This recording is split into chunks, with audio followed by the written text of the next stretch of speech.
All right, so imagine this. You've just been given the most important job in the country, but the country itself is, well, it's literally breaking apart. That's exactly what happened to Abraham Lincoln.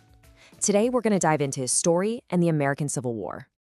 So how do you hold a country together when it's falling apart? That was the giant, almost impossible question Lincoln was facing.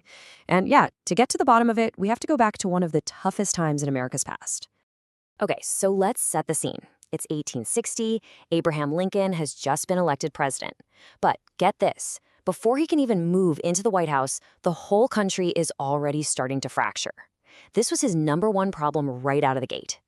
Now, if you want to understand Lincoln, you've got to understand this one key idea: the Union.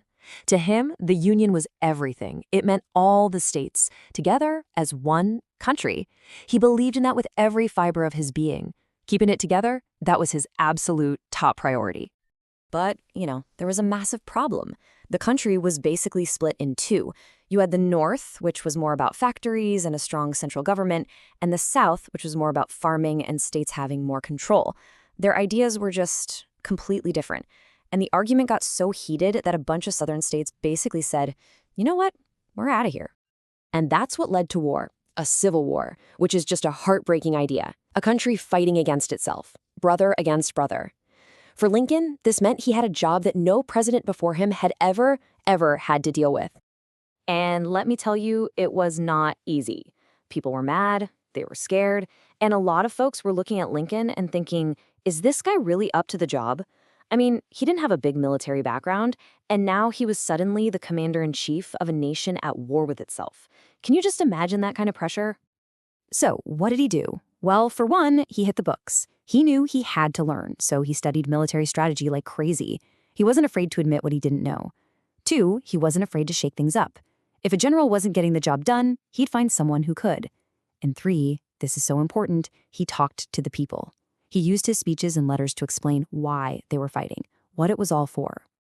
Okay, so in the beginning, the war was really about one thing and one thing only. But Lincoln, he was about to do something that would totally change the game. He was going to give this terrible fight a much deeper purpose. Right, so let's be super clear here. When the war started, the goal for the North was pretty straightforward. Save the Union, period. Just keep the country from splitting in two. That was it. But then, this happened. The Emancipation Proclamation. And this, my friends, was a complete game changer. It was a powerful declaration from Lincoln himself, saying that all enslaved people and the rebelling states were from that moment on free. And just like that, everything changed. The war wasn't just about geography anymore. It wasn't just about keeping the United States on the map. Now it was a war for freedom. It became a moral crusade to end slavery for good. Lincoln's leadership wasn't only about making tough decisions and giving orders. The man was a master with words. His speeches, they had the power to change hearts and minds, and they really helped define what America was all about.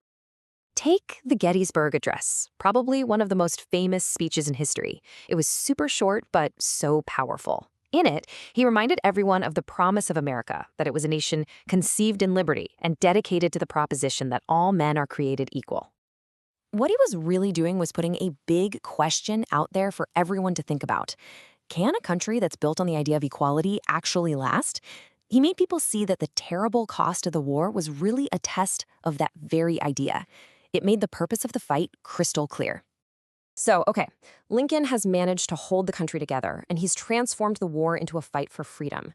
But he knew that wasn't enough. He had to make sure this change wasn't just temporary. It had to be permanent, written into the very DNA of the country. See, he didn't want the end of slavery to be just some rule that could be changed later. So he threw all his support behind the 13th Amendment to the Constitution. And that amendment did one huge thing. It outlawed slavery everywhere in the U.S. for all time. No turning back. It's pretty wild when you look at it all laid out on a timeline. I mean, think about it. In just a handful of years, he goes from being elected to leading a country at war to issuing the Emancipation Proclamation, giving the Gettysburg Address, and helping pass the 13th Amendment. It was an absolutely whirlwind period of change. So what's the big takeaway here? Well, Lincoln did way more than just win a war. He saved the entire country from falling apart. He was the leader who finally helped put an end to slavery.